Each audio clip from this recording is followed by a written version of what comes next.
Well, until I get an intro for the crossover, I'm just gonna use that one, the real quick one, and then I was almost about to use the GRG one. I don't know.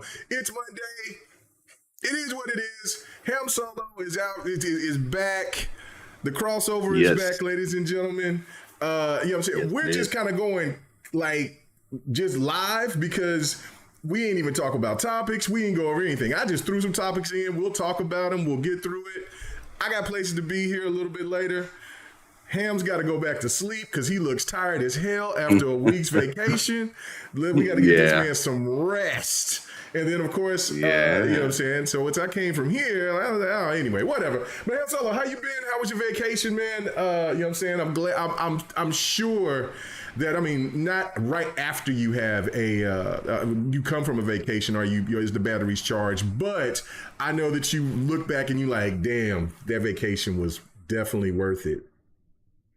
Oh man, it was a lot. Driving, we did a 25 hours worth of driving total, traveling from there and back and everything like that. So the whole day was like dedicated pretty much to driving. But getting up to Colorado, fantastic. Miss the mountains, miss living there and whatnot. Don't miss them prices. For the love of God, I do not miss them prices though.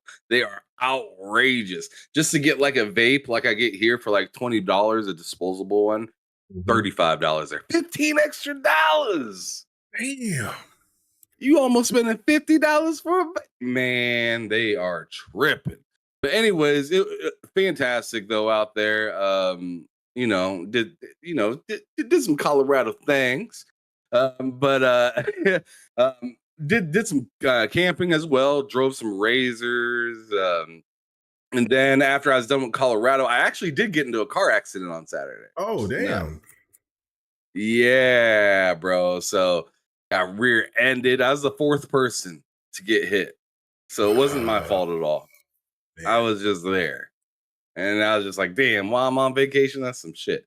But everything was cool. Car was still good enough to drive. So we drove back to my hometown. And I ended up going to from Lincoln to Topeka for some races. The race is kind of the thing that you were talking about. You're going to be going to possibly. Yeah, the drag races. Out near you. Yeah, I went to the NHRA drag races. John Forrest and the squad out there going crazy as usual. Man, it was hot as a mug out there. Man, I did more work in the last like week and a half than I've probably done in the last month. Just with these 2 damn camping trips. And man, I tell you, bro, this last Saturday, it was no punk outside. It was no goddamn punk. It was like, it had to be like 93 degrees, which doesn't sound that bad, but in the Midwest, you know what that means. Oh, yeah. Know exactly what that means. That means it's like 110, 115 feels like outside because of humidity. So we're just all, we watching these races. The nitro gas is flying in the air, and that nitro gas, it smells okay, but when it gets up in your nose, it starts to burn. I heard so that. It feels like I felt like I was getting maced out in like 110 degree heat, and I'm just watching these cars while they rip down the street, and they're going like, not even kidding, like 300 plus miles an hour. So those engines are roaring, bro, and it shakes your body, bro. I'm telling you, I'm tired. Oh, I bet. I can't wait to go check them out. Like, I mean, it was kind of crazy how you told me you told me that you was going to go.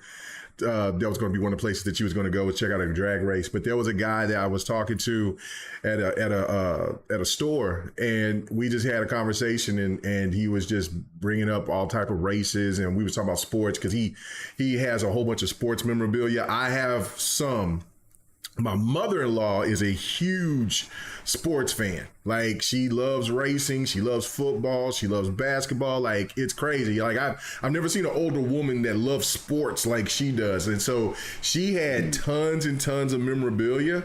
She sold most of it, but she still has some. And so I like she's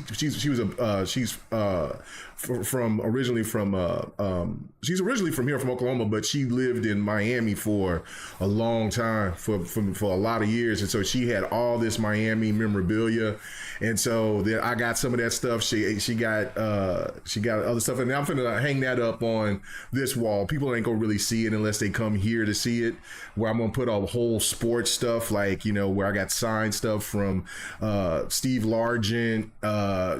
He's from Oklahoma. I know he's a Seattle, and I'm, you know, as a Rams fan, I hate Seattle, but, you know what I'm saying, if you're Oklahoman, we all good. But other than that, like, it was just a whole bunch of stuff.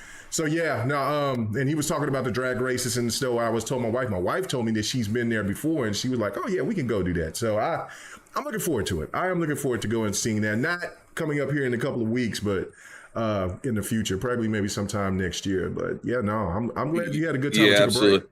It was the last year that they were doing it in Topeka, which I've been there 2 times prior. So it was kind of cool. And the first, and I went up there this last time. It was like a 10-year reunion since the last time the crew that I came with went. So it was really cool. We got to chill.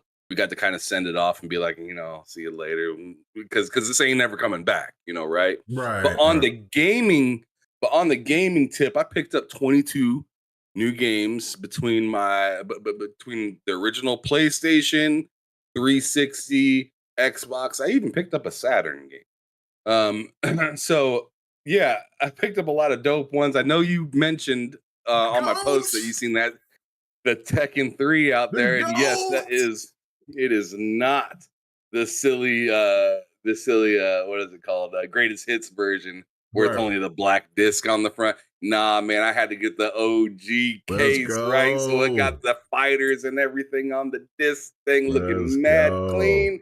I also got a Red Dead Redemption for $14. Let's go. $14, okay?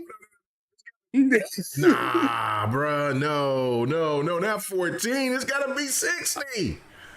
Yeah, I heard something slippery, like it was gonna become like I was on vacation. I heard whispers about it being like $50 or something like that. And I'm just like, what y'all doing? Like, nah. So I went up to the store and seen if they decided to raise the prices on Red Dead Redemption quite yet. And I'm telling you guys out there, if you don't own that game yet and you have a Series X, you might want to hit the store and grab that before them prices raise for that. Because I think once they announce more generally that they're going to resell that for the PS4 and Switch, I think, knowing that they're not making one for the Xbox, stores are going to naturally be like, yo, we should raise the prices for this one too, to make it seem fair across the board. I got it for $14, and I got the that's something else. I got the whatever the deluxe edition, or like the whole crazy edition is, where it comes with 2 discs, comes with Red Dead Redemption with one of them, and the second one is supposed to be the Undead Nightmare pack, or something like that. Yeah, and you do have to put both discs into this to the Series X, which I think is funny, because with Max Payne 3, which is a double disc game, you only have to put one of the discs in to play the whole game. But since the Undead Nightmare is its own like little DLC thing, its own purchase, you have to use the second disc to even be able to play it, or else it doesn't even read that you own it. Oh, that's crazy. That's wild. I did have Red Dead Redemption. I did have Red Dead. There's Red Dead Redemption disc, but it's been so long I don't remember, because I went ahead and I bought it digitally for $8. So just to think, like, I don't know, for the price of 60 frames, I don't know. I don't know, man. If 60 frames is worth $50 for you for a game that's 10 10, 13, 14 years old. I have no I don't remember when Redemption came out. I know it was on the 360, but it's still ridiculous. It's still ridiculous to think about you were going to pay 50. It's like 10 years ago. Yeah, 50. I want to say bucks. no, actually, it's more than 10 years ago. Yeah, it's more than 10 now years that ago. I think about it. Yeah. I was going to say, because 10 years ago was GTA 5. I thought it came out like 2010. I mean, yeah, 2010, 2009, 2010. I don't know. People in the chat, please let us know. Because I don't remember when. I knew it came last gen, but I'm thinking like 2009, 2010. That's what I'm guessing. So, but let me know in the chat. Let us know in the chat. Anyway, there's a lot to cover. And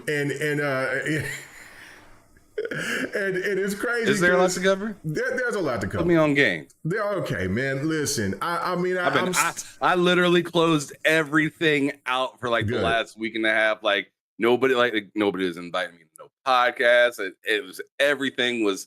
You only see me pop online on Xbox at one time. You only see me pop on Xbox at one time, and you were in the chat, and then I had to scurry off. After that, I went right back out of town again. Bro, continue though. What's been going down, bro? What's been going down? Okay, the one thing that's been going down that's cracked me up. Okay, so now, where's you? I see now. Now I can't remember. Did you hear about the Killer Instinct news? That's the last thing I heard. All right. Okay. That was. I think because that happened during our stream. During the stream. Okay. All right. Okay. That one. That was great news. This other news. Okay. Well, about Forza. We'll talk about that. Where Forza's going to drop. It launched. It's going to be missing features. And so there's been some people that's been on a tear with that.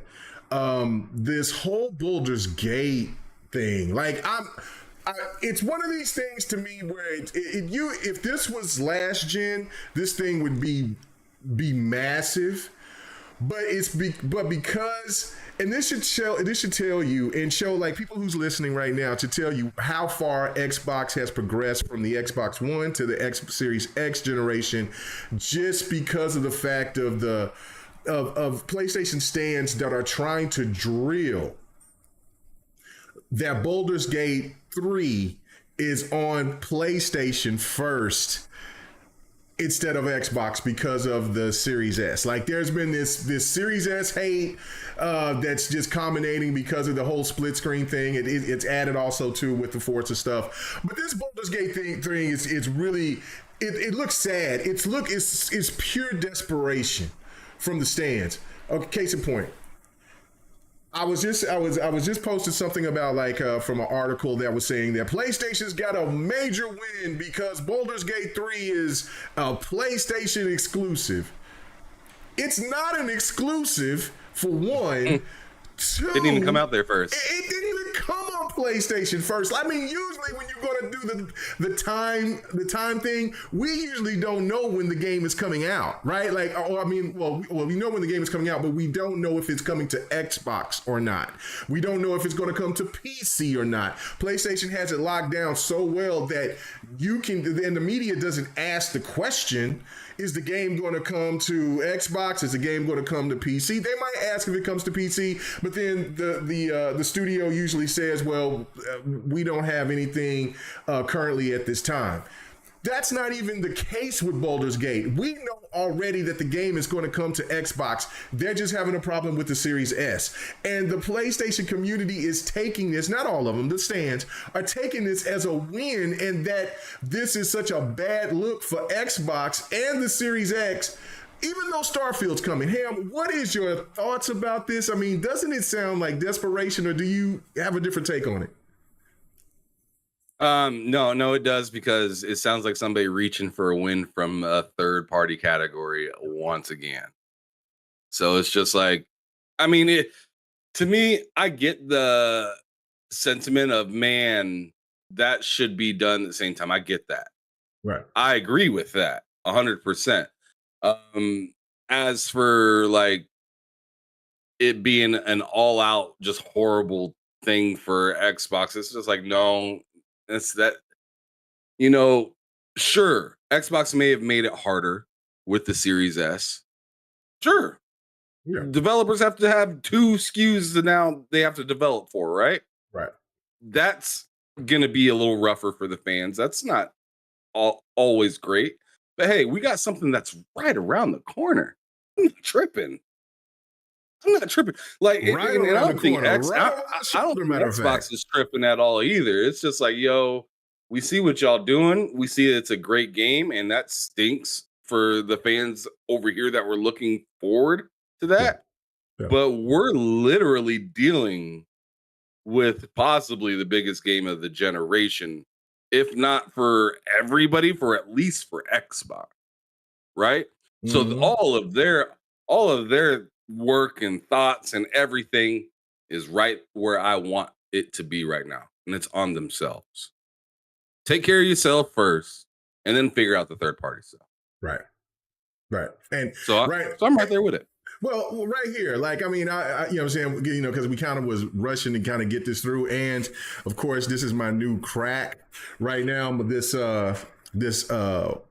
flavored water from Sonic, like they got all these different flavors. And bro, like I got to get man, I have been knocking these down ever since my wife introduced these things to me. Right here, this is raspberry peach.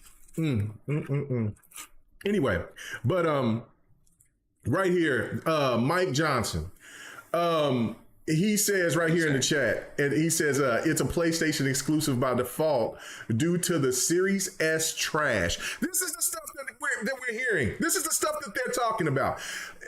It's not the fact that, like, if we heard this news and said, well, you know, or like the studio said, well, this game can't come to Xbox due to the fact that, you know, Xbox has this parity clause and, you know, we can't do this. And so we can't make it both at this time or at all for the Series S and the X because of whatever. That would be a different story. But the game is eventually coming, and they're acting like, you know, listen, they hate the S. They've always hated the S because of the budget factor.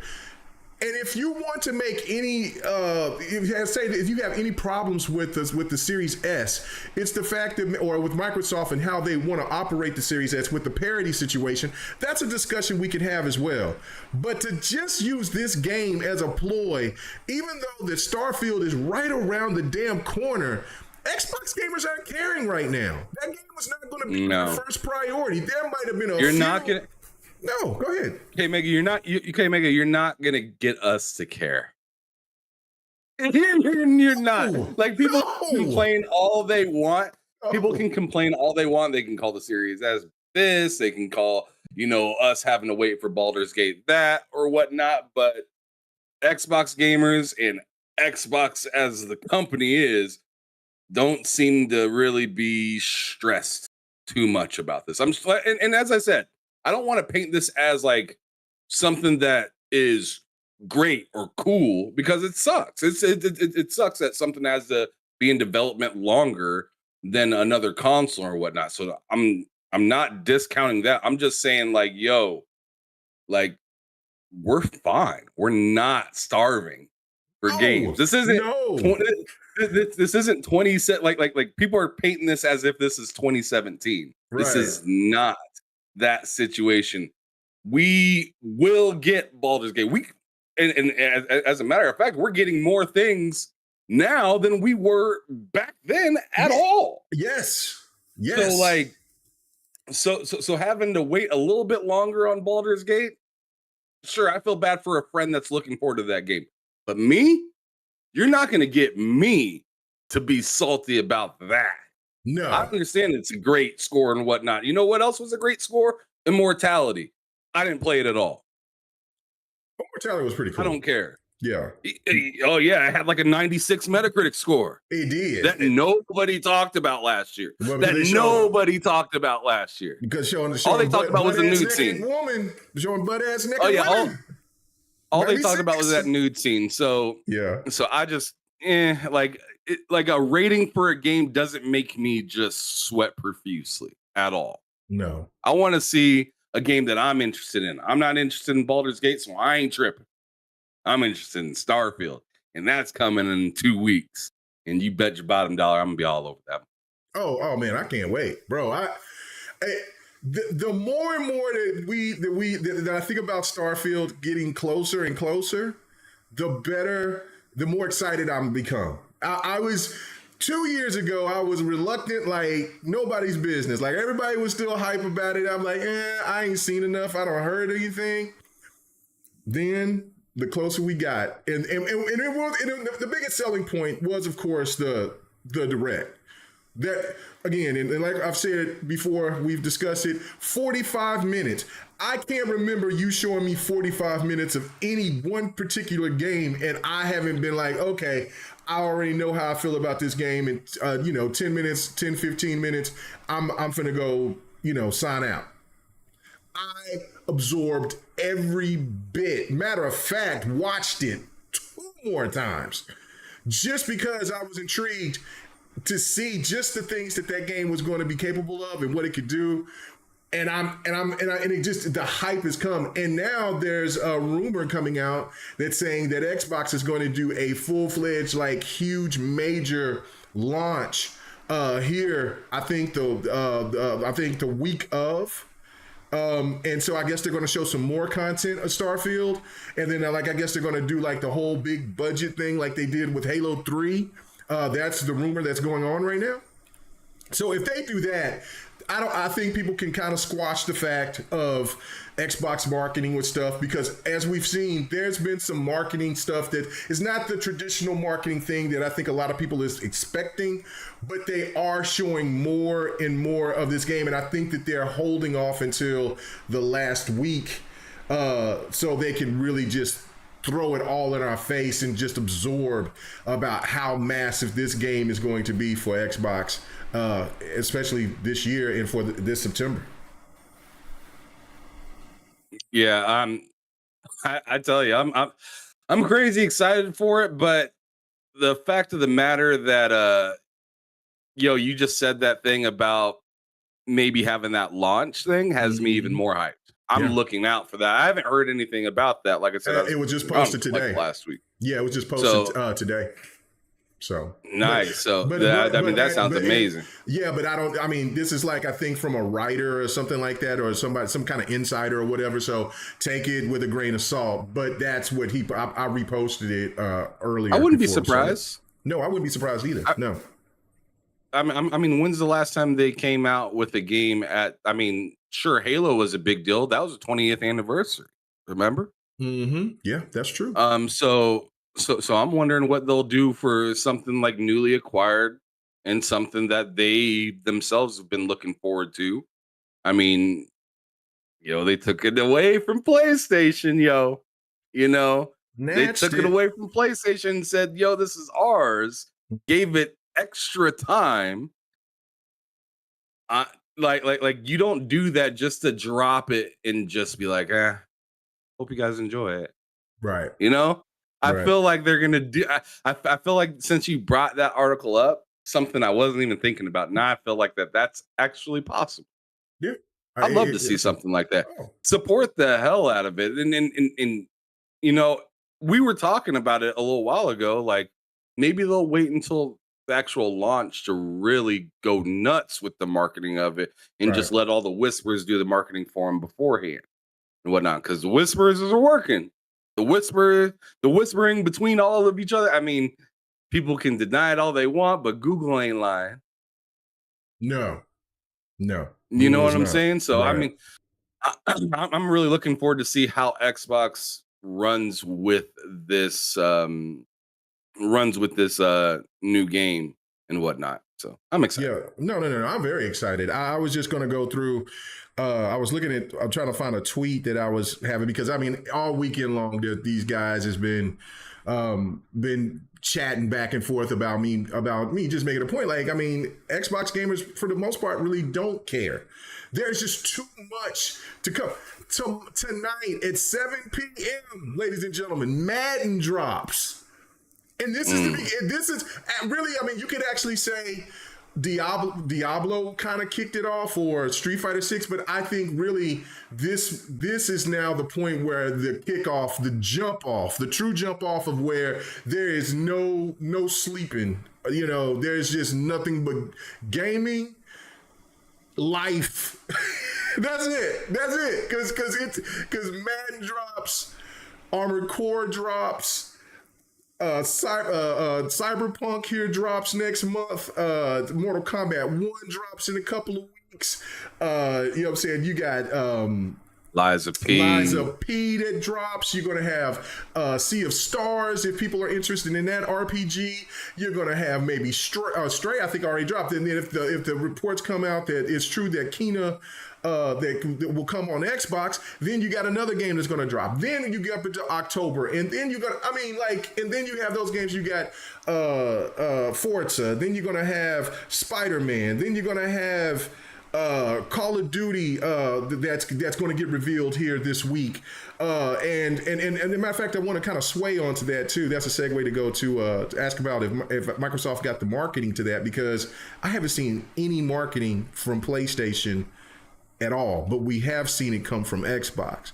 But anyway, there's just so many games. You're going to have Assassin's Creed. That it's just so much shit coming out that Baldur's Gate, yes, it had its moment, and if Baldur's Gate came out when it came out on PC, that's a different story.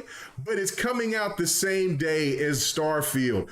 It's not even anywhere in comparison. And even if there's people that don't even care about Starfield like that, there's still Mortal Kombat, Madden, NBA 2K, all these other games that's going to be dropping that's going to get way more attention. I don't see this game really taking off on consoles as though some of these people are trying to be, and especially some of these people that's out here trying to talk all this shit on the chat and on social media. You better hope, because I'm going to keep receipts. I've been keeping receipts. I normally don't do it, but I'm keeping receipts. If the PlayStation community, as y'all been sitting here talking all that shit, and if y'all aren't going to, and if it doesn't do as well as Final Fantasy 16 or better, you're getting cooked. You're getting cooked because you're talking too damn much. You shouldn't be bragging about a multiplat. It shows how down bad you are, period. I don't know. But anyway, going on to talking about the situation with Call of Duty. I don't know him. I don't know if you've seen it. It's been really odd. I haven't seen anything from PlayStation in regards to Call of Duty. I've only seen Xbox marketing on Call of Duty, and there's going to be this big reveal. And even on Xbox, it's the first time I've seen it in years where they're having a event. If you look on Xbox to where you can watch or participate in something, if you turn on your Xbox and you look at it, it usually pops up in the bottom of the screen. It's right there. Does Xbox has the marketing rights already? Have you seen it? That's interesting. That's interesting to hear about, because I remember somebody saying something and I just thought it was silly. I wasn't sure if I agreed with it completely, but maybe it's true. They were saying, I think it was Boom that I might have heard say it, but I don't want to put the pressure on them completely, because it might have been somebody else. But they said that Sony pretty much gave up on that deal and just said, hey, you know what, since y'all bought it, y'all just going ahead and have it. Because what's the point of them marketing something that's going to be day one and possibly a Game Pass sometime down the road? Maybe not day one as soon as Modern Warfare 3 comes out, but it's going to be on there to the point where it's just going to be like maybe too obvious. I just thought that was kind of weird, and I didn't believe it because I was just like, why would they do that now when they could take just one more punch? They could really, just solidify one more good punch and say, well, and try to keep Call of Duty players on PlayStation instead of Xbox while you can, right? You might as well get the money while you can. It's just like when you're having a going out of business sale. You don't just shut the doors. You say, I'm going to get what I can for everything before we have to, give the keys back to the landlord. Right. So that's why I wasn't really quite there to believe that. But hey, I could see, a little bit of immaturity coming to play and being salty. I mean, you know how them business guys be, oh man, we want to win, and then once they see that they lose and they see that the deck, the deck cards is not in their favor, sometimes they walk away a little early. We've seen the biggest champions in sports do the same thing. We've seen LeBron walk off. Oh yeah, walk off the court, didn't shake nobody's hand. Yep, didn't shake nobody. Hey, we seen Jordan do it. We've seen. I mean, everybody know about Isaiah Thomas. Oh yeah. he infamous with it.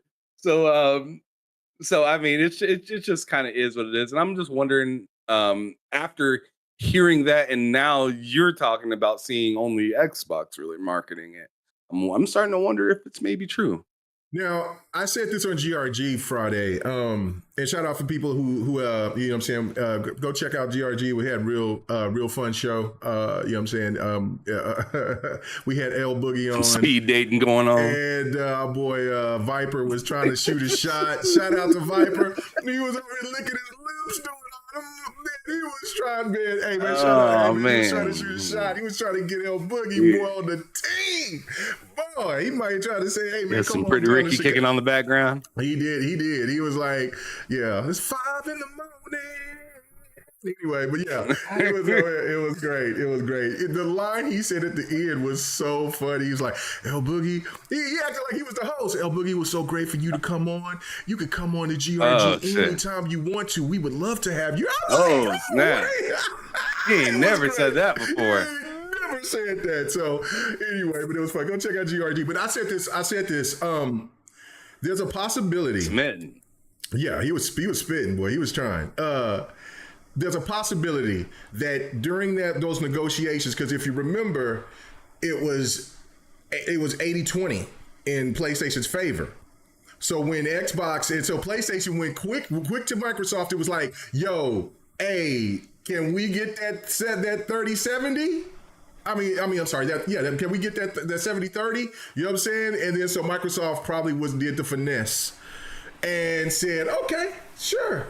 But you don't have your marketing rights anymore. We'll go ahead and take you'll get that extra 10%, but you're gonna have to pay for that extra 10% by already, you know what I'm saying, succumbing to the throw needle, and we got those marketing rights. I have not seen anything from PlayStation. Nothing. I've been looking for it. Nothing.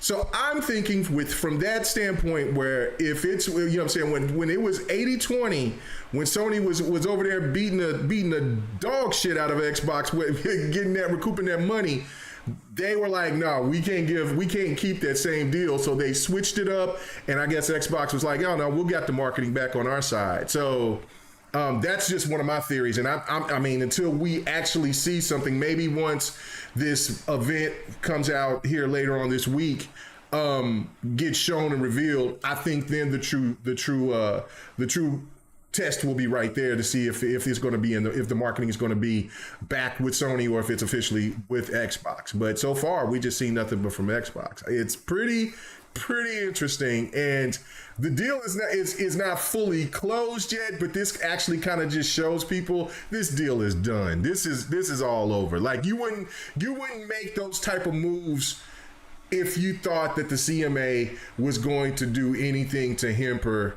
the ABK deal. So this is just another nail in the coffin. If not, this thing is already buried and done. Feel that. Yeah. I'm ready for the thing to be completely done, though. I mean, one of the other games actually bought while I was out of town was this sucker right here.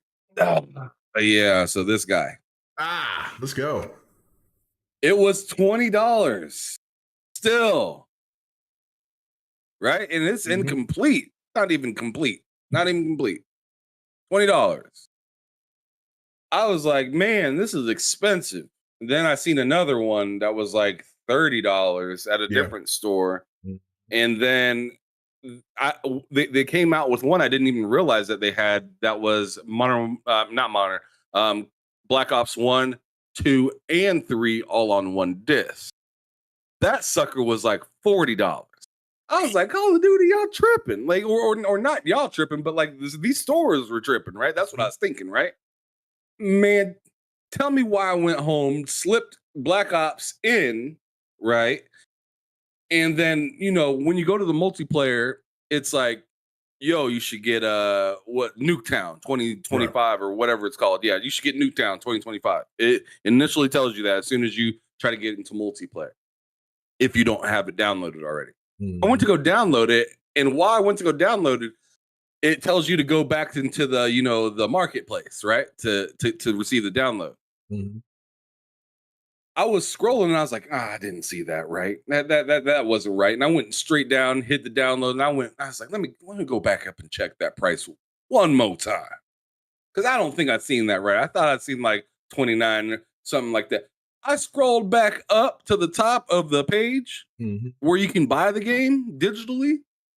That's like a $49.99 right now on the Xbox store. Oh yeah, they had a sale. I had to go get the sale because I thought I had the disc and I guess I lost it or I traded it in or I don't know. I did something. I just didn't have it, so I bought it digitally. It was 19. It was 50. It was $14.99. It was $14.99.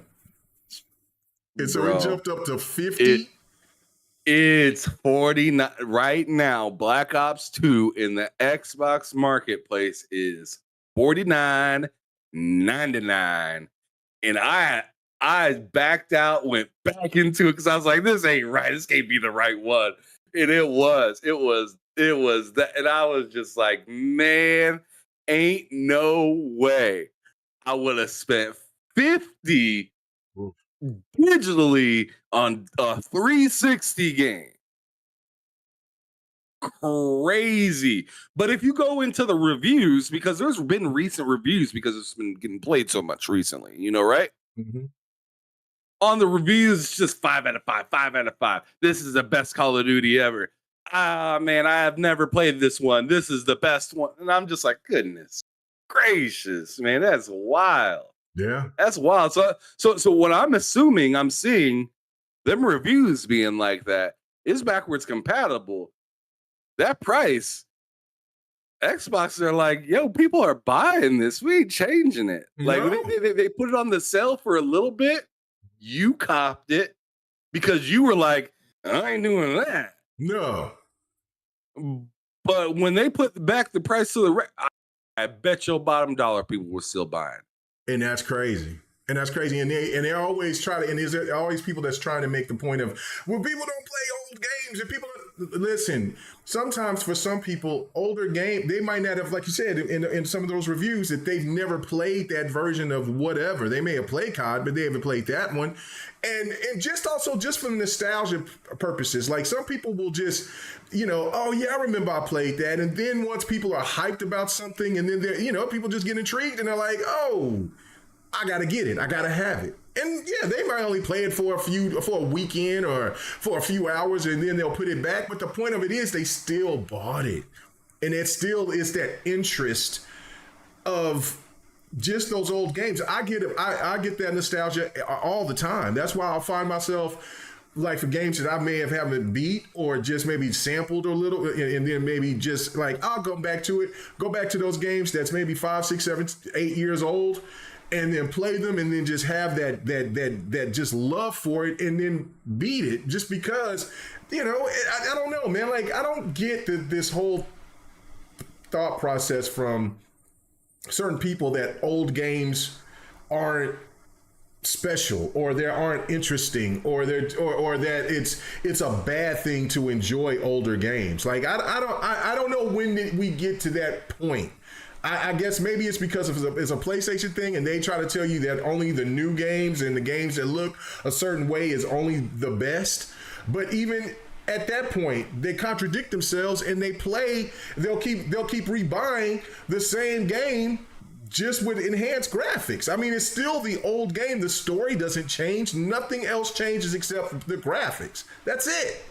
Well, you know what the real thing is when you don't have something, but you see the others do, it's kind of like instead of congratulating your neighbor on the new grass, that he has that's really beautiful.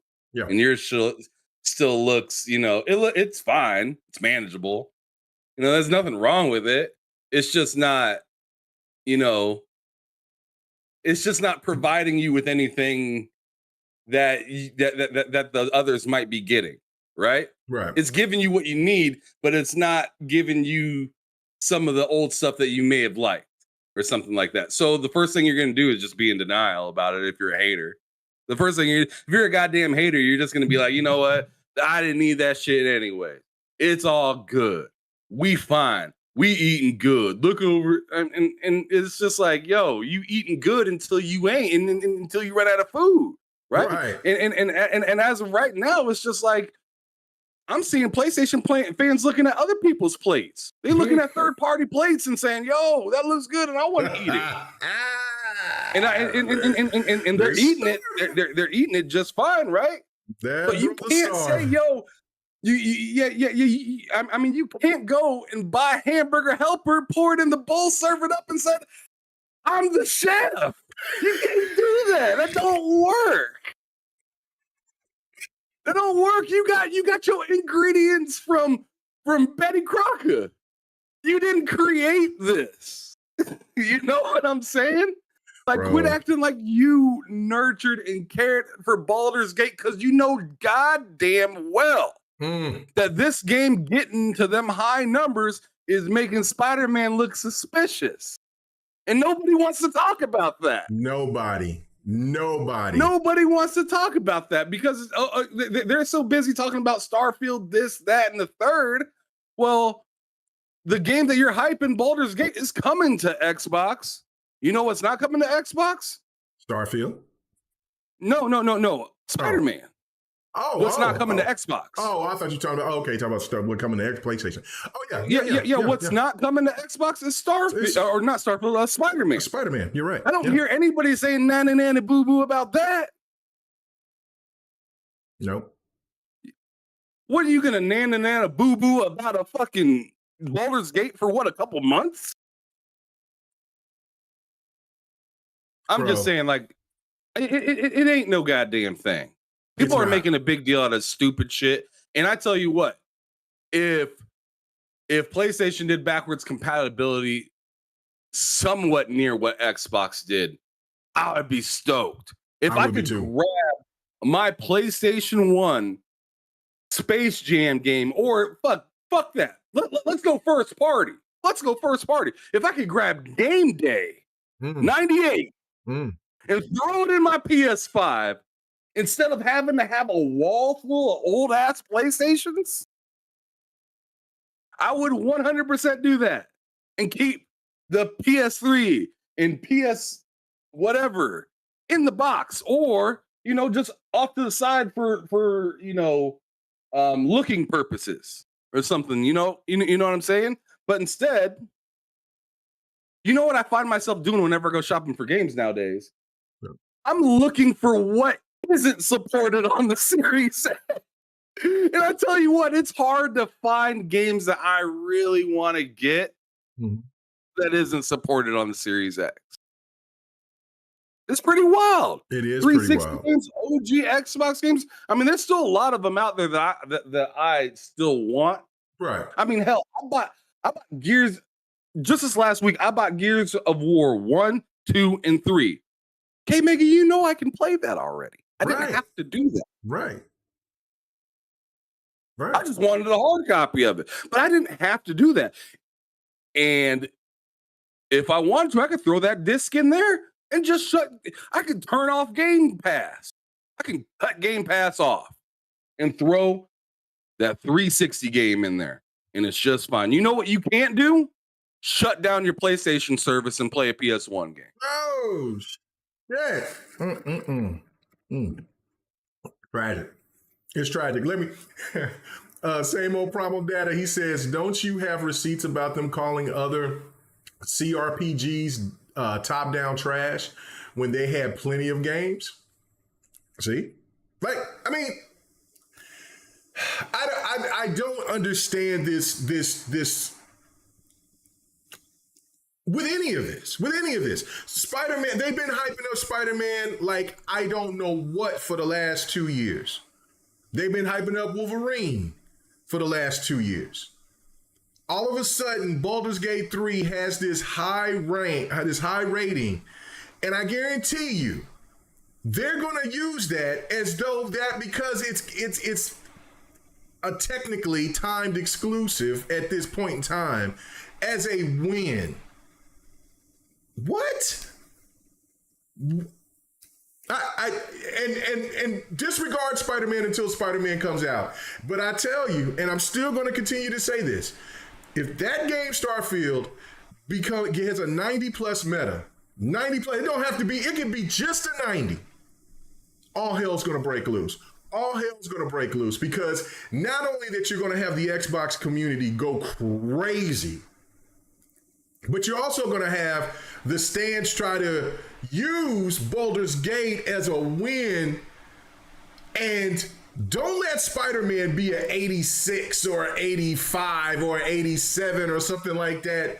The game is just completely changed. So much so, Ham, I don't know if you've heard this, is that I don't know what's going on with PlayStation right now. Like, they sold 40 million. They again, it's kind of thrown in here where it's like shipped, but let's just go ahead, for shits and giggles to just say 40 million consoles sold.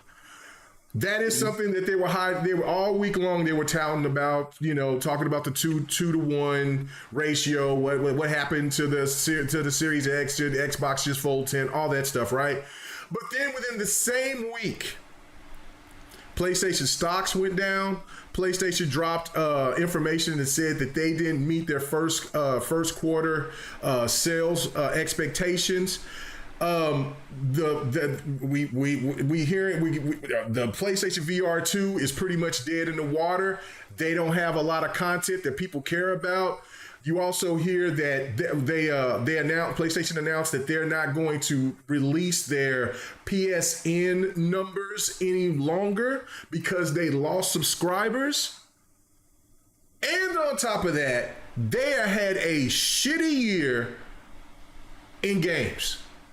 And to add more insult to all of this is that they all in their like their case filings or whatever, that they're going to start delaying more first-party titles. How is it that now? This is when you know that things are not going good, is when you reach for a multi-plat for a win. That's when you know shit is down bad. I don't know how much of that stuff that you've heard, Ham, but all this stuff happened all last week. The 40 million consoles sold, but everything else from there. So from PlayStation stocks or Sony stocks going down to they didn't meet expectations to cutting off the PSN numbers to now their first party games are going to be delayed. Spider-Man is supposedly not included into their first parties being delayed. What's going on with PlayStation, man? What's going on, man? Like, explain this to me. So the PSVR 2 I heard lightly about. Mm-hmm. The sales thing is interesting to me because as much as people want to tout the PS5 sales and whatnot, PlayStation's touting it a little bit themselves, but it seems like that's the only thing they're touting. Yeah. Right now, which it's neat. It's nice, right. Congratulations on that. But they're telling you that, which they've been telling you for a hot minute, that these games ain't moving. And one of the biggest ways of being paid anymore nowadays is with your time, right? Xbox wants your time. PlayStation wants your time. Netflix wants your time. Everything wants your time. And they're willing to give you what seems like a cheap deal just to get your time, as long as you continue to stay subscribed and kick it Yep. and do your damn thing. Xbox has provided a lot of a lot of reason to get onto their service and whatnot. PlayStation's kind of slippery out of the gate with their service.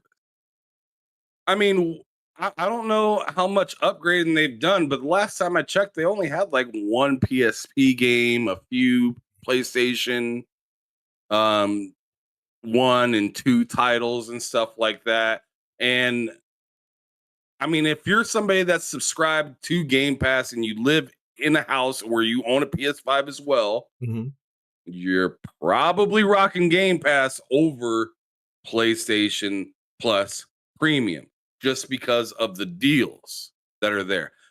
I'm one of those cats that I have both of them, and I've maybe played like, unfortunately, and it's very unfortunate because I wish I didn't pay for it. I've only played like maybe 4 hours worth of PlayStation Plus Premium. Damn. And it really goes to just how PlayStation Plus is allocated to me. So like it's not where I can get points for logging in and doing these task things. Like the whole ecosystem for Xbox, it kind of like whips you around, and like you kind of start off at the beginning and then end up right back at the start the very next day with some of the tasks and stuff like that to get some money. You can use that money to get other games and stuff like that. Just that feature right there is massive. I always hear about people talking about Microsoft reward points and stuff like that to use towards their Game Pass, or better yet, to use to buy a game that's on Game Pass to get it cheaper or something like that. And then on top of it, I don't feel the remote play thing quite yet. I haven't been attached to my PlayStation enough. And I tell you, the remote play thing kind of stinks to me because I don't want to take over my PlayStation. I'd rather play it on like some sort of cloud-based system, or better yet, be able to have a launcher for it on my Steam Deck. Because I had my Steam Deck when I was with me out on vacation, and you know what I could pull up? The Xbox launcher. And I could play Game Pass, not being home, not remote playing. You could do it with the Asus ROG Ally. You could do it with whatever you have running Windows on. To me, that's a big miss for PlayStation. Having something that's outside of the console itself. They have everything so tied into that console that it makes a gamer on the go sometimes like myself hard to play something like that. I think that's just kind of the wrong step right now for PlayStation. And I think it all kind of, because you were talking about the 40 million versus the rest of the successes, right? Which have been fairly minimal. I feel like if they would have came out this generation a little bit more prepared to be spread out like Xbox is doing, they really could have took Xbox to town. They could have took Xbox to town if they had a PC launcher. If their VR was computer capable from the start. Yep. If they had more games coming to PC ready instead of making a late purchase with Nixus in the generation, not before the generation, but in this generation, talking about backwards compatibility in this generation. You know what I'm saying? They're talking about all this stuff while things are happening, which tells me you weren't prepared. Nope. You came to class with a book bag, but you ain't had your book, you didn't have your notebook, and you didn't have no pencils. You're just walking around with a bag. And that's kind of the way I look at PlayStation right now. They're just kind of, everyone looks at them like the big guy on campus, right? But then you're like, yo, let me see your grades. And you're just like, what's happening this semester, dog? Last semester you had God of War. The semester before that you had Gran Turismo and the sad looking woman walking around. Horizon Aloy. Aloy, yeah, Aloy. Don't do that. Don't do that. Horizon from Midwest. Come on, man. I'm just saying the last few semesters from PlayStation was looking like, yo, they finally got out of COVID. It's about to be popping. And everyone's telling us Xbox is slipping. 2022 is a disgrace. Closing up shop. Why'd you buy Bethesda? Right? Right. And then look at where we're at now. Report cards for each console has came out this year. One has missed a lot of class. And one, although they didn't do perfect, because that Redfall was an F. I'm going to give them that. Xbox, that Redfall was an F. But it seems like you picked it up and got your grade point average a little bit higher than what PlayStation seems to be doing this year. And that's the way I'm grading it this time. That's the way I'm grading it this time, because I tell you what, all these people saying all this great stuff about PlayStation, you have to remind them that, yo, PlayStation first party has done zero. Nothing. This year. Zero. The same thing that you were saying about Xbox. Oh, yeah, it's great that the game came to the game. Remember last year, K-Mega? Oh, yeah, it's fine that the game came to Game Pass, but it ain't no Xbox first party. Right. That was the whole thing last year. Oh, you got Guardians of the Galaxy? Congratulations, but it ain't no Xbox first party. You got this? Oh, that's not a first party game either. Why can't we say the exact same thing back? Final Fantasy ain't no first party. Forspoken ain't no first party. Sure the hell ain't. Hell, I mean, they don't even know Spider-Man. They don't even nothing they've dropped. I'll give them Spider-Man. No, I'm not giving them Spider-Man. I'm not giving them that. Bro, they don't own Spider-Man. They own Insomniac, but they don't own Spider-Man. They own the movie rights. That's it. The video game rights belong to Disney. They don't, everything that they're dropping this year belongs to somebody. They do not own them. So how is it that's this organic growth and ain't nothing organic about the shit that they dropped this year? Nothing. Sir X-Man in the chat, he says ponies are lonely at the top. Poor ponies. Stop it, Sir X-Man. You're so messy. and then you know what? And shout out to T Reaper, because I seen the same person over here. And this is another thing that they're just grabbing. They're trying to grab for any win. The desperation is real over there. They were talking about the 4K streaming on that device. That's great. That is great. But like T-Reaper said, what do you need 4K streaming for when 1080p works fine? Listen, what people ain't really understanding is that you got data. If you don't got unlimited data on your phones or through your internet service, yeah, go ahead and turn on that 4K stream if you want to. And then wonder why your internet bill, your phone or your internet service provider is charging you extra money because you went over that data cap. So go ahead and be cute with that. I'm streaming 4K, bruh. It ain't that serious. And I mean, like you said, you gotta pack your PlayStation 5 with you if you're out of town or somewhere in order for you to stream that thing. So that's all great and good that it's 4K. Nobody's trying to diminish that aspect, but if you don't have unlimited data on your services, that shit gonna hit your pocketbooks like nobody's business. Nobody's business. Why do you think that most podcasters or content creators stream in 720p or 1080p? Some do things in 1440p.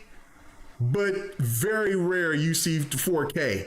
You see what I'm saying? Like, why do you think that, ladies and gentlemen? There's a reason behind it. You might see some 4K gaming output, like, see a game being like a video, because I've done it before with Forspoken, showed it in 4K and stuff like that. It takes a lot of time for one, but then it's just a lot of people don't watch this shit in 4K. So it's one of these things to me, like, I don't know, man. I don't know. Streaming in 4K, when you got to pack a big ass device with you in order for it to be done, it's cool, but it's not the bee's knees like that.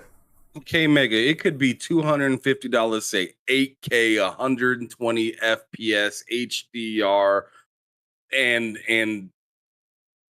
have Hall effects in it. It could have all that. Be $250, and I still wouldn't be interested. And I tell you why. Because what the hell am I going to use that thing for? No, that's what I'm saying. Like, what is it? What, like seriously, like people are like, oh, you might be able to. I don't ever want to buy something and somebody tell me you might be able to, or you could possibly do. Like, nuh-uh. You know what I can do? My Steam Deck, God damn it. I go to McDonald's. I don't need their fucking Wi-Fi. I don't even need my phone's Wi-Fi. Just turn on the fucking console and play. That's what I'm saying. It can have all these buzzwords. It can have 8K. It can have 120. It can have 240 FPS. It could be insane. It could do whatever. But if it's not standalone at all, if I have to be playing this through remote, I have to take over the TV. No. What would a Sega look like back in like the late 90s or something like that? If they came out with the Nomad and you can't put games in it, you have to have a fucking cord plugged into it. Walk around. Could you imagine back in the day walking around your fucking house with a phone cord hooked up to your console or something like that and saying, oh, that's the way I can play it on my couch upstairs or downstairs, but it's dragging this fucking cord behind. It's no different. That's what that seems like to me. I'm just dragging this cord around. If I go across the street, I can't play this game. To me, that sounds silly. I don't understand why anybody would want to do that. And see, the thing that's even crazier is the app is how much more different is that PlayStation Remote Play app going to be in the console, embedded in the console compared to what's in my phone already, what's already on my Steam Deck, what's on my PC right here. I've played Remote Play on my PC, which is hardwired to the internet and had connection issues with my PS5. So you're going to tell me that this handheld Q Lite is going to do better than a hardwired PC? Not in 4K, if you choose. This doesn't make any goddamn sense to me. I don't know. A couple of comments here before you get done. Go ahead. Pixelbit says, I think Sony is in the process of letting you stream any of your games you own via PS Plus. Now, that's a dope feature. That's a dope feature. But do you have to have the PlayStation 5 around to do that? Like, that's you know what stinks about what he just said is that he's saying that you have to have PS Plus to do that. Right. I think that kind of stinks. That does. But at the same time, I don't know. Never mind. No, it just stinks. Sorry. No. I mean, that's a dope feature, but again, you have to pay in order for you to play games elsewhere. I don't know. I mean, I don't get that. Anyway, and same old Primal Data says you don't have to pay extra for the extra data. Once the throttling hits, boom, and choppies are ridiculous. Bro, that's what I just don't understand. Like, I get I get it. That is a cool feature, and that xCloud does not provide 4K, but there is a reason behind it. Like that's one of those things where somebody can show it, but take that shit out to a beach and see if it's going to work for you. See if that's going to work for you. Take that on a cruise with you. Take that somewhere. It's not. Like, it would have just been better if PlayStation just went ahead and made another PSP or a PS Vita. And then I would have been looking at that and saying, okay, that's a winning. And even look, I know you look at that and says it stinks about the PS Plus thing. Even though I think that that's crummy, but I still think that if you can play your library, that's a win. You know what I'm saying? That's something that Xbox needs to implement into xCloud. And I'm sure that they're It is, but you're just it is a win. Yeah. But when is that cloud thing supposed to come out? And then on top of it, how much? Where am I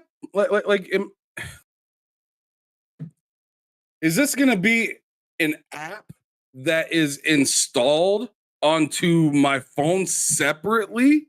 Is this going to be something I can just like download as a launcher on my computer or a Steam Deck or something like that? Like, because what you're talking about right now is being able to play your own games on cloud. Well, you could do that through remote play already. Right. So unless you're creating a whole new application, that's pointless. It might just be only tied into that device that they're going to sell. But like I said, that doesn't make any sense. Right. Because if it's remote play, you're playing off of your console. Your console has your games. Mm-hmm. So saying that, you can play through the cloud, you're going to have to give me an application to download onto another device to give me that option. You see what I'm saying? Right. No, I get what you're saying. I won't be. Yeah. So it's just like that's nothing. I need another one of these. If you give me one of these, a PS Vita, you give me, I almost called it a PSP. If you give me a PS Vita, a new PS Vita 2, and then say you got the cloud things and you can play all the games. Now we're talking. Now you're talking. Now we're cooking with now we're cooking with bacon grease, right? Yes, now sir. We're really Sir. That grease be popping, right? Yeah. That grease be popping. Yes. But as of where it stands right now, saying you'll be able to play your games into the cloud. What cloud? What service? You have to give me a service first and make it make sense for that to then be a feature of some sort. Because right now, that's a feature that's attached to nothing. No, you're right. See, the idea is great. The 4K is a good buzzword. But again, it's like what people are saying in the chat. Like, I mean, I'm saying 4K, but the game is going to run 30 frames per second of a 24, out of 24. Like let's say it's a 30 frames per second 4K, but it's going to run worse than the 30 frames per second. Like, if that's what I'm saying, it just. So then when it comes to the bitching on that end, when people have made this big argument about frames per second, that's not an issue. Well, that's because you're doing something from the stream. You can get 1080p, 60 frames per second, no problem, through xCloud. So and if you are using this device whenever PlayStation drops it, then most likely what you're going to do is play it 720p or 1080p so you can get the frames that you so-called desire. Like, I don't understand it. I really, really don't. Like, it's a great thing for them to try to get into this market, but it seems like you said, PlayStation always want to try to find a cheap way to get around something instead of putting in the hard work to do it. The only time that they seem to have done it is with VR, and good thing that Xbox looked at it and seen the writing on the wall. VR is great for what it is, but it's just not. I just don't think it's ever going to take off like people think because it has to be for you to get the proper tech that you want, it's going to be very expensive. Like, I think AR will probably be something that I would definitely get into, but man, you're talking about a 15 to I think it's like $2,000-$3,000 device plus for you to, and I'm not spending that for me to put that thing on for a few hours a couple of times a week, and it's not worth it for me. Like, I mean, I'm saying I'd rather just play games traditionally, or like how you guys are doing it with the Steam Deck and with the Rock. Like, I mean, that's or using a Switch. That's why the Switch is so dominant. That's why the game is so dominant. I'm gonna tell you right now that, in my opinion, VR won't get significantly crazy popular until until the technology that's in the 4090 becomes consumer friendly priced. Technology that's in like something like the 4090 that pushes a game like Cyberpunk to like 100 frames per second. That's $2,000. Your average consumer is like, nah. You know what I'm saying, right? Right. But now if we go 5-10 years down the future, at 4090s, $400. Think about what kind of technology could be in a VR. Oh yeah. You know what I'm saying? So until VR catches up to where the technology is that immense in one of their headsets, but it's still at a friendly price for the consumer, it's just not gonna it's never gonna push too crazy. You know what I'm saying? No, don't nobody want to spend $4,000 on that Apple headset or however much it is, right? Right. Don't nobody want to spend $600 for you to only be on your PS5 when your PS5 costs the same price. Yeah. People, console gamers just ain't going to do it. They won't. They refuse. And then on top of it, you're tethered. Which I don't think is too bad, but I could see people that want. I mean, look how big the Meta Quest 2 was. Just being able to be mobile, be around, do stuff. You can take it out in the middle of a fucking field and play on that thing. So, like, I just think until it's mobile, like what the Quest 2 is, but at the same time have the level of fidelity that the PlayStation VR 2 has, but still keep it in the price of something like a Switch, a Switch OLED max price. I think that would be like the moment that VR really takes off, because then you're right around those Christmas prices that make sense, right? And then if you have a subscription service tagged to that, so Sony, hope you're listening, if you have your PlayStation Plus Premium mixed with your headset and it's not tethered and you don't need your PS5, you don't have to remote play on it, selling.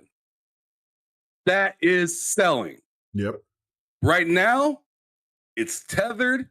You can only play it when you're hooked up to your PlayStation. And it's more than your console. So that's just a hard sell. Yeah, no, that's a really hard sell. It is. I mean, but it just goes into just everything about what's going on with PlayStation. It's very odd. Yes, the console is a very popular console. It's a casual console. And that's not saying that, and I've said this not to be disrespectful towards PlayStation, because that's what Xbox wants to be, a casual console, to where, like how the 360 was looking considered, or like what Nintendo's consoles are looked at. It's even though they're hard, their fan base is very. It's a casual console, but their fan base are very behind their first party titles. Like, I mean, it's ridiculous of how how Nintendo first party sales. Like, I mean, Kingdom Zelda. I don't know if you've seen that where they showed that they sold already close to 20 million copies in 2.5 months. Like that's ill. That's just incredible. And they finessed people by, you know, giving you charging you $70 for a game that has that gives you 720 30 frames per second. Like, I mean, I don't know. Nintendo just knows what Nintendo is at their peak right now. Like, nobody's touching Nintendo when it comes to how they're doing things. Nobody. But we gotta move on. Because like there's some other things that we need to talk about. I just because I'm trying to think of where to go because there's like three other things I want to get to. I guess we'll end it with the Gamescom thing, but I want to talk about Forza. About this news, I don't know if you heard anything about that, but it was basically that they did a video where they were saying that Forza Motorsport, when it drops at launch, it will not have the AI for the online. It will not have split screen, and it will not have spectator mode for the online aspect of it. So it got some people to be, out of pocket about it. I don't know. For me, the whole split screen thing is kind of. I don't care. I mean, I know there's some people that do, and then there was some people that came at me when I said, look, man, I don't see it as being a big deal. I mean, this is old technology, the split screen thing. Yes, I get it. For certain things, it should be implemented, but for a game like a racer like that, and for the demands of what people ask for these upcoming games, there has to be a trade-off at some point. And when people are asking, well, I'm tired of the $70 price tag, which I'm not the fan of a $70 price tag games either myself. But when you ask for 4K ray tracing, you ask for all of these bells and whistles to be within this game, and then on top of that, well, for something that I would say 95% of gamers don't even use anymore, what you're talking about is a split screen. Well, I want all of that to be put into 2 to 4 screens, or however many screens that the split screen would be, to have all that implemented and look as polished and as great as it possibly can do. You're asking for too much. That's just my opinion on it. I don't know. What's your thoughts about the stuff that you heard about it? I mean, as I said about Baldur's Gate, I'm gonna say the same thing about this. It stinks when you hear something's not going to be complete at the deadline that they gave themselves. So I want to get that out of the way that, it stinks. I'm not going to applaud that or give an excuse for it at all. Not saying that you did, okay, Mega. No. I'm just saying flat out, I'm not going to say, I don't care, or it's whatever. Like, if you advertise something and you're not delivering it, it stinks. But hey, you're delivering it at a later time, as long as they don't do what Halo did and promise it, right? And then wipe it away. Right. They didn't promise it. So there's that. But as for it being like the worst thing, no, not at all. Not for Forza. Mainly people play that single player, right? Mm-hmm. I could see if it was like a game that where you pretty much you don't need 2-player, but 2-player is very, very necessary. Like a game like Remnant or Atlas Fallen or something like that. If that didn't have like the 2-player at launch and it got pushed back or something, then it'd be kind of like, what are y'all doing? Mm-hmm. But here it's just like, I didn't even think about playing split screen until they said it wasn't. Right. Like that wasn't the first thing on my mind with Forza. Not at all. I want to know how many people were honestly thinking that they were gonna be I can't wait to get down on this split screen. Right? I don't know anybody playing Forza thinking that remotely at all. So in my opinion, I'm gonna keep it short and sweet for you, K Mega. I'm not buying the disrespect for Forza because of something like that. It just it stinks, but we live in a time where updates run games. So it's just like it kind of is what it is, as long as all of the mechanics work good and what they promised with the whole car PG thing is all ironed out, because they're taking what a lot of people aren't telling you is they're taking a whole different swing at Forza this time around with the way that you level up, do your get your credits, upgrade your systems and whatnot within your cars and stuff like that. Whole different approach, complete overhaul. I don't know how many times within their different advertisements they're like, this has 4 times more than 7. This has 10 times more than 7. This is gonna be this much more than 7. Man, I seen just a little clip of them driving in the rain, and I was just like, look at this. That literally reminded me of being on the road coming back from Kansas, going back to Nebraska to my mom's house to pick up my wife and kids so we can go home. That literally reminded me of that, because watching, seeing the rain on the windshield, the kicks, the rain kicking up off the side of the tires and stuff like that, bro. I was just like, yo, this game looks nice. Not 1 second did I even give any time a day to, man, I wish I was split screen. I didn't think of that at all in that situation. Split screen. Man, you got me over here like Allen Iverson. We talking about practice? We talking about practice? We talking about split screen? Bro, it blows my mind. The one thing that I was that for me that I looked at was like, was the what was the AI aspect of it. And I was like, well, that's a little odd. The one thing too, you know what I'm saying, and this is not an excuse for it. I mean, the thing for it that I do understand is that, look, but it comes into this point of where you have to bring it at the right time. You cannot be slow playing and update it a year or two from now. Like that type of shit doesn't matter, because like when people do drop out of the races, the one thing about it is when, like, the AI will take over, their AIs will take over, right? So at the beginning of the game, in the first, I would say 3 to 6 months, it's really not going to matter because lobbies are going to be full. But after that, that's when it's going to be to where you're going to have more people dropping off, because that's just with mostly any game, like where a lot of people will just drop off. And so that's when the AI is its most effective, because you're still getting to play how that person's drivatar is and making those, those maneuvers and things like that. So that one was a little bit odd to me. I did not like that one.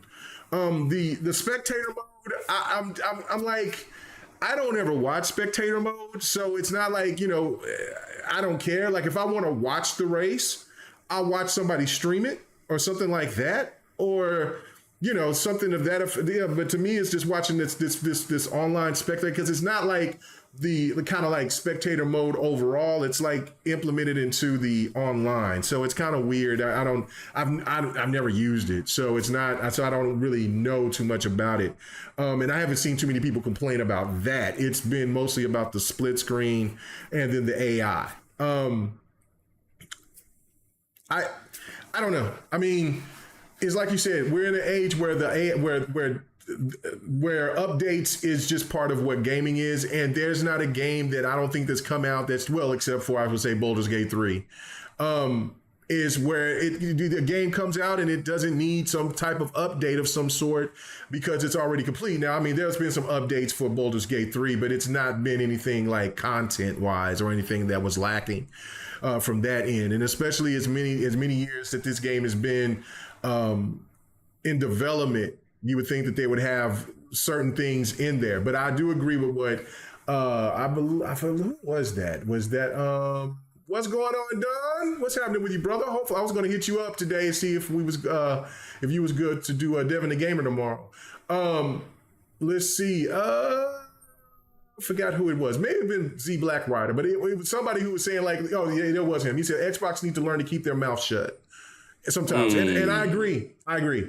I agree wholeheartedly. I agree. Sometimes you just don't need to just talk about everything. I love the transparency, but mentioning anything about, to even tell people about split screen, nobody would have been bitching about it if you didn't mention it. See, you see what I'm saying? Like, well, if somebody came out and says, well, where's the split screen once the game came out, then you can go ahead and you can make your point of view. But at the point of you making this video and letting people hear it, it only causes people to want to complain about it. And as we keep seeing Mike Johnson in here, the troll, he's like, Forza is a buy now, play later. Come on, man. You know what I'm saying?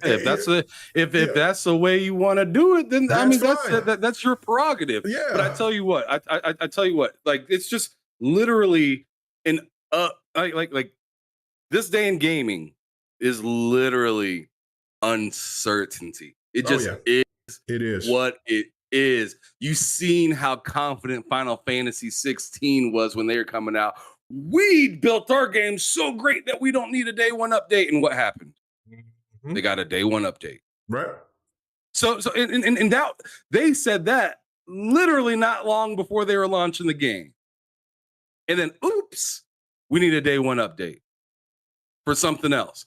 Because, I mean, that's just today's gaming, man. Like, things are built a whole lot differently than they were built back in the day. And they can improve. That's the difference. That's the biggest difference. Yeah. In gaming yesterday versus today is that they have room to improve things that they may have messed up on. Back in the day, a game's printed, it's done. A game may not be done for 2 years after it's launched. Right. It has been crazy. So it just kind of is what it is. And the fact that people can implement pieces of a game through an update, not just DLC, but whole different mechanics. Look at what Cyberpunk is doing. The whole game is getting overhauled through an update. Yeah. So if that doesn't tell you that, these games ain't really finished when they come out, that should tell you everything. The whole game was, from what a lot of people would say, was done. But CD Projekt Red said, we ain't done. Mm-mm. This isn't what we wanted it to be. And they're overhauling everything. And I'm sure there's going to be people complaining, oh, I missed this. Oh, I missed that. I like this system the way it was better. Shut the fuck up. It's your game. You didn't make it. They did. So if Turn 10 wants to take a little extra time to do split screen, be happy that they're still implementing it and not just saying, screw it. Right. If Cyberpunk didn't go back to the books and do what they did for their game, it would not be where it's at right now. Right. I tell you that much. Nobody would be excited. Well, I would still be excited, but yeah, a lot of people would not have been excited for the game.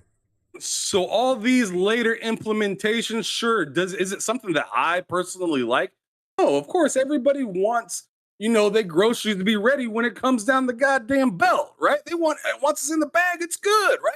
I can eat this. I can take it home, cook it up, do whatever I want with it, right? But that's just not how it is in gaming anymore. Sometimes you gotta do a little doctoring yourself. Yep. Or no, not yourself, but like the developers have to continue to doctor it. It came out on launch with a cold. We got a nurse that's saying back to health. Forza isn't even in that dimension. They're not even hurt. They're not sick. It's nothing is wrong. It's just a piece isn't quite there yet. And people are acting like this, or even going as far as back as Halo back in 2021. Mm-hmm. They're acting like this is new. Right. Shit ain't new. This They've been doing this for a couple of generations at this point. So, been I doing it for a mean, people while. are just blowing it out of proportion, in my opinion. I agree. Especially when it's not, like I said, especially when it's not the main feature of the game. Like I said, if this was Remnant 2, Atlas Fallen, or something where a second player in the game feels pretty detrimental. This isn't that. This is split screen and AI drivers when they decide to, I'm just going to cut off my console in the middle of this race because I'm getting my ass beat. So, miss me with that bullshit. Sorry. Oh no, it's fine. It's fine. I just wanted to hear your thoughts about that one. Okay, so and this would be really brief because I mean this is still just speculation. I mean, I don't. I didn't see. And this is kind of the time frame. I kind of forget. I knew he was going for a week, but if you've seen the part where Phil Spencer was on stage with the people from Square Enix, and they were explaining that that there was this there was a better partnership going on between Square Enix and Xbox. There's going to be some more Square Enix games coming to Xbox, and then there was somebody that reported today that it's coming true that they're going to get Final Fantasy VII Remake. Now, again, this is speculation. I I'm saying I don't have any proof of it yet, except for what a couple of people has posted. There was a journalist, and then there's some other insiders and stuff like that. So, but quickly, do you think that this is now? I mean, obviously, Xbox is made some moves because, of course, the Final Fantasy 14 Online is going to be coming to Xbox next year. Is there a possibility that Final Fantasy, the Final Fantasy remakes will start coming, and also with Forspoken and maybe Final Fantasy 16 could potentially come to Xbox? Do you think that all those games or some of them will drop? I think it's totally a possibility of something like that happening. Mm-hmm. Just because new leadership, new rules. Yeah. And they need money. Square Enix needs. Oh, I forgot. Money. I forgot to tell you. They got the teeth ingrained and everything. I need money. What makes I forgot to tell you though on that aspect too is that like they did come out and officially say that Final Fantasy 16 did not sell. It was way far below their expectations, and their stock just fell to like a rock because their games just aren't selling. Like they're not selling at all. Forgot to add that part too when it was talking about the whole PlayStation thing. But yeah, you're right. They need money. Yeah, I mean, I think it'd be silly for Square Enix to play coy anymore. After all of the findings, and now you see them kind of catering to Xbox. I mean, why even hold back anymore? Why go? Why dip your toe in at that point? You know what I'm saying? Yeah. What's the point of that? I mean, you ain't gonna kiss your girl up on the neck and just be like, I'm good. You better get your ass up in there. You better get up in there and get to work. You know what I'm saying? So I'm just, I think it would be a very, very brilliant idea to go on ahead. And sure, if you want to give PlayStation the exclusive rights because they've had them by this time, and just say, oh, well, Rebirth, when that comes out, it'll come out another year or two, whatever. Right? Just putting it out that it's coming to Xbox would build so much more credibility from Xbox fans to Square Enix. Right. Because I think some, I mean, obviously there's going to be some fans that are mad as hell and being like, why isn't it here, the same time, right? There's always going to be those that don't quite understand. But I think to a lot of people that have been like, just like, yo, we've got zero word on this. Like that dude that was crying, right? That Prime dude, Prime Ginger, or whatever it was. Yeah. The dude that was crying. The game wasn't even coming on Xbox this year. and he was crying because he was so happy that more people are going to be able to play it. Yeah. I think there's a lot more people like that than maybe we take it granted for. Oh yeah. Where it's just like, just show me the light. Just tell me it's going to be there. I don't care if it's there on time. Just tell me it's going to be there. And I'm sure it'd be the exact same way. I'm going to turn this around. This is going to be messy. I'm sure it'd be the exact same way because remember how many people are saying Starfield gonna eventually be on PS5 though, right? It's gonna be there at some point. Now, why can't people say the same stuff about Square Enix, right? If it's there eventually, it's there. Right. No, that's all I gotta say, bro. No. It's crazy. And Ramadan, he said, let's be fair, K-Mega, they said it didn't meet their high expectations, their high-end expectations. Bruh, Final Fantasy 16 has not met their expectations. Now, you're right, that's what their wording was, but it's sold less than Final Fantasy 7 Remake. Like, I keep going to that to try to make people see this, to see what's going on here. Square Enix sold them soul for the bag, and understandably, it's a business. They want to make money, but they ain't made the money that they thought that they were making because their games just aren't selling on PlayStation like that. Every Final Fantasy iteration after Final Fantasy 15 has sold less. And it's now turning significantly less. Like, I mean, think about that. Like, I understand that some people might think that there might be some Final Fantasy exhaustion. I just don't think that. I think it's because they alienated gamers. And there are gamers that's put the line in the sand and saying, look, I may have, I may just be an Xbox and Switch owner, or I might be an Xbox PC owner, and all I care about, I might just be a Switch owner and PC, whatever the case may be. And I'm drawing the line in the sand. I do not want to buy another console or to wait all this time and feel neglected when you throw me some spare parts with these little titles over here, but then when the big stuff comes, then you only just want it to be here on this platform.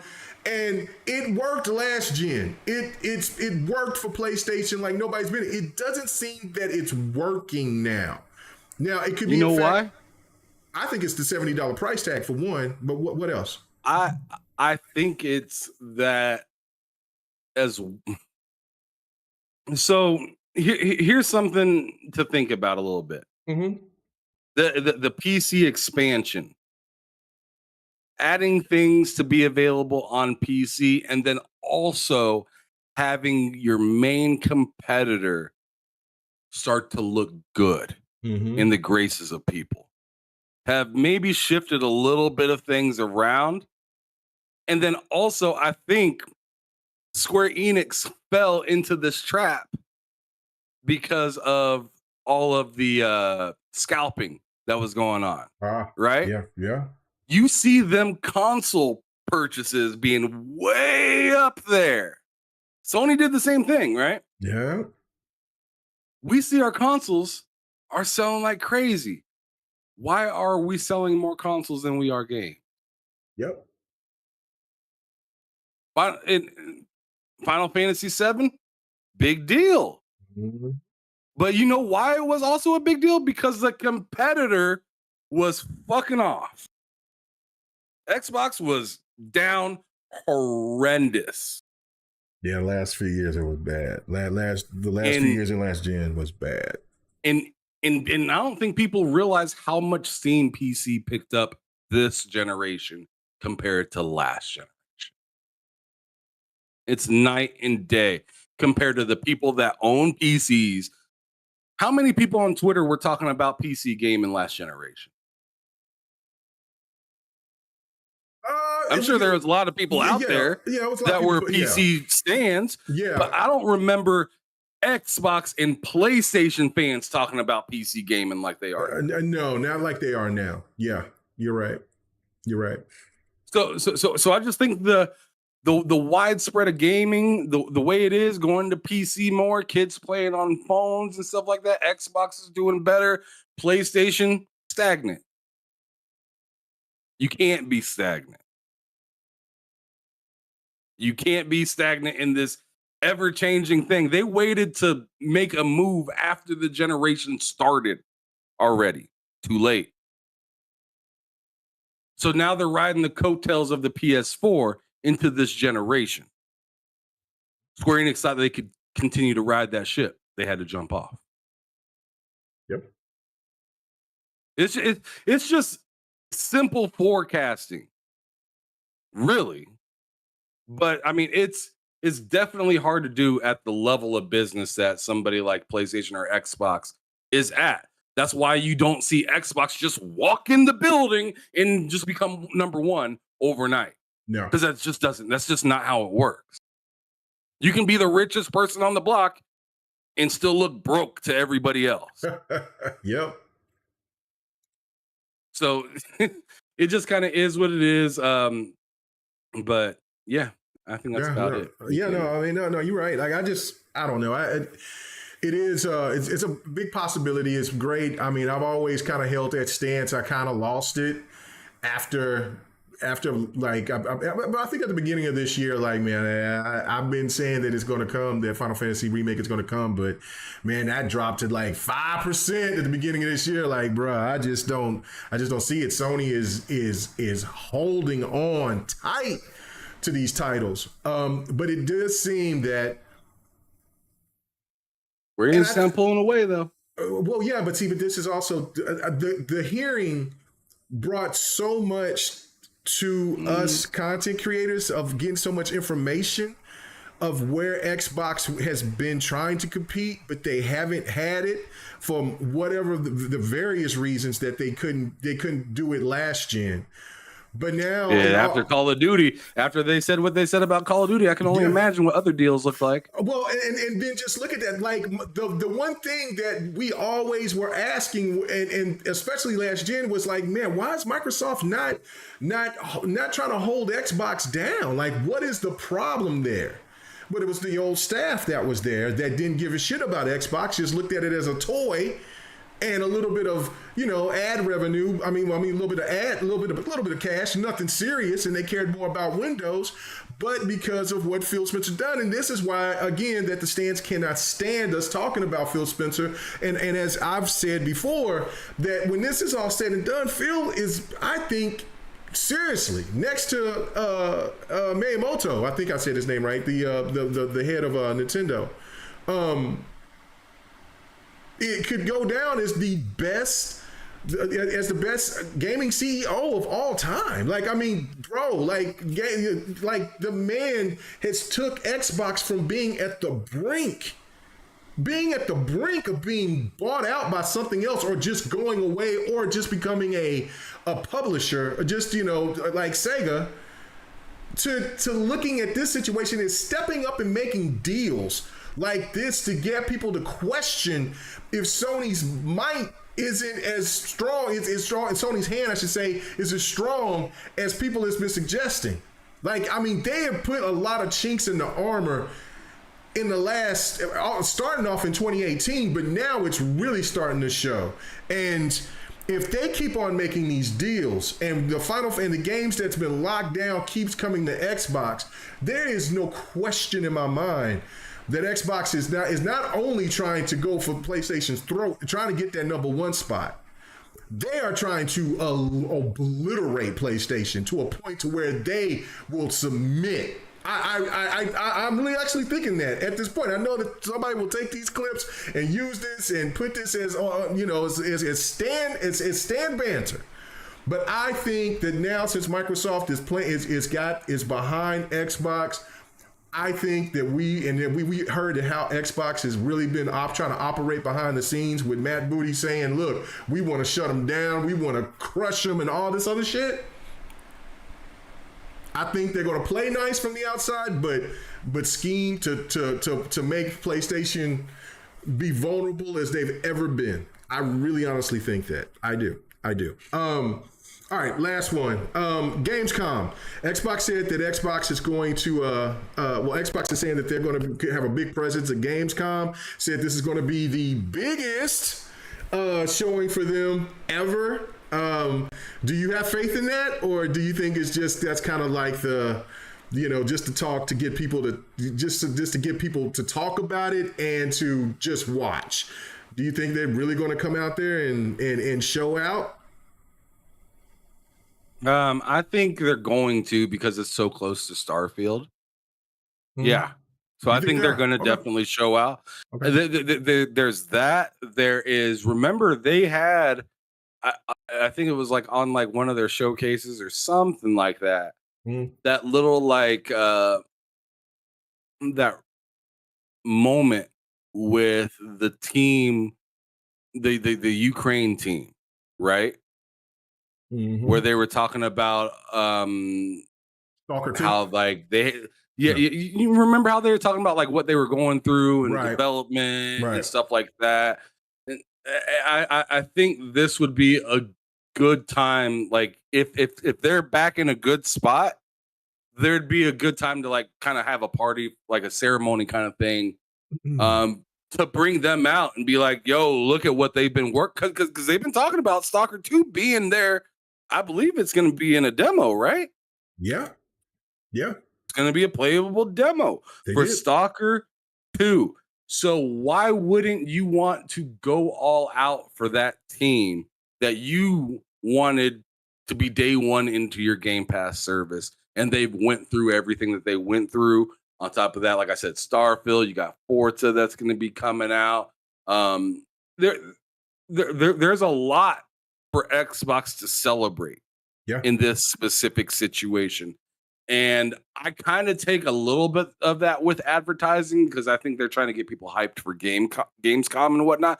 But I do think this is going to be Xbox's biggest showing at Gamescom. I think people are going to try to twist it in Xbox's like biggest showing outside of their own E3 conference. Or like that. Yeah. Somebody is going to try to take that out of context. But I think it's going to be their biggest showing at Gamescom in particular. And they have multiple reasons why that I just listed. So I think it's honest for the most part. Yeah, I do too. I don't, I mean, you said it perfectly by making it like, because there will be people that will try to think that it's going to be E3 all over again. And Gamescom has never been E3. The best Xbox Gamescom was what, 2016, 2017, something like that. So it was 2015, 2016. It was one of those two. I know that they were both there at the time. And had a good showing, and remember that was one of the years where they had the timed exclusive rights to Tomb Raider, and that's when I really seen the media get out of pocket to the point to where they forced Square Enix to tell that the game was a time exclusive instead of just kind of letting it ride out and just let it play out in time. You know what I'm saying? Like that's when you knew that the media had a different agenda towards Xbox than they did with PlayStation, because they still to this day don't ask that question. They'll ask about PC, but they don't really ask about is that going to other consoles. Like some, that's a little bit crazy, but. I mean, for everything that they got to show, I mean, look, there's still stuff from 3 years ago that they showed that we haven't seen or heard from, like Ex Machina. I mean, not Ex Machina. What is it? Is it? I think it's Exomecha. Exomecha. Like, where did it go? Where's it at?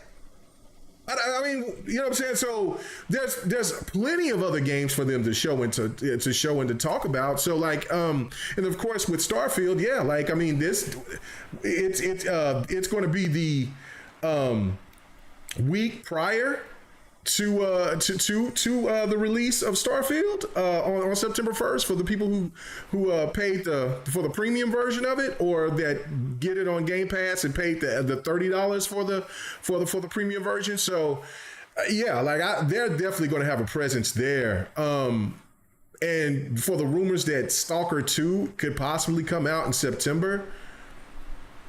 I mean, sorry, not December. I'm out of it. I've been really out of it today. But if that happens,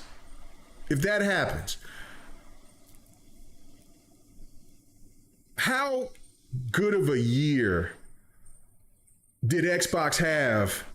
What would be your letter grade? If Stalker 2 does come out in December, Forza's dropping, you got the games from Game Pass that's dropping here, that has been dropping all year long. Let's take it back. We got Starfield. Then we go before that. We got I won't count the ABK stuff and all that, but because I would say Diablo, but let's erase that. We got Redfall, then we got High Five Rush, and then we had Minecraft that dropped as well.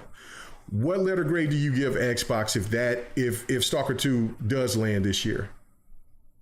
I give it a solid B plus. It could have been an A, but god damn it, Redfall. God damn it, Redfall. God damn it. Yeah, god damn it. God damn it. Like no matter what, even if it's in the low mid or even high 90s, I'd still give Xbox as a whole B plus just for the way that they handled Redfall. I just thought that was just a little.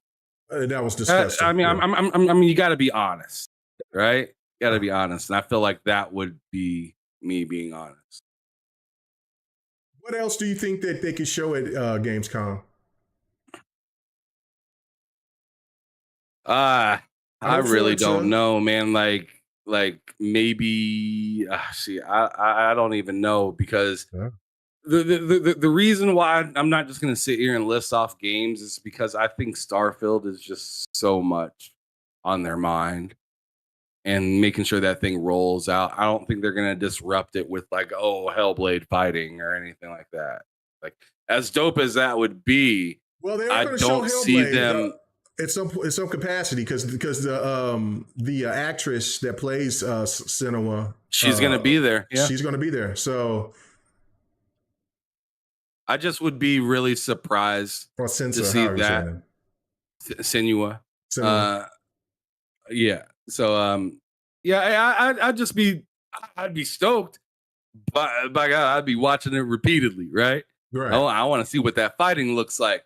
But from what they showed me at this last showcase, and then as well as like stuff at like Gamescom and stuff like that, the second showcase they had, even I don't see them doing anything to over like I don't think you can overdo it, but to even attempt to look tougher or more interesting at all than Starfield. I think Starfield's going to be like, I think they're going to show off the gameplay of that, and that's going to be like the real big deal of the whole thing.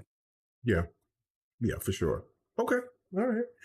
Well, I mean, I would give this year a B plus as well. Yeah, Redfall was just such a disappointment. Even though I liked the game, I thought the game is fun. It has all the it had everything that you needed in a new title. It's just that it was just so broken and oh man, it just oh god damn, just bad. It was bad. Yeah, but if Redfall was, let's say, a 75 or an 80 meta, would you consider this to be an Xbox's best year in ever, or one of their best years in a long, long time?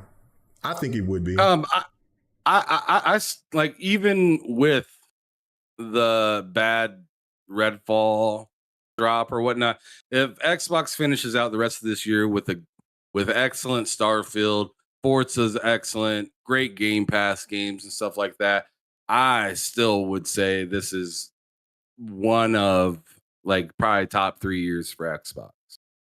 Yeah. Love it or hate it. I agree or disagree. I just think so, just for the fact of just the level of, I mean, this sounds very counterintuitive or whatever you want to call it.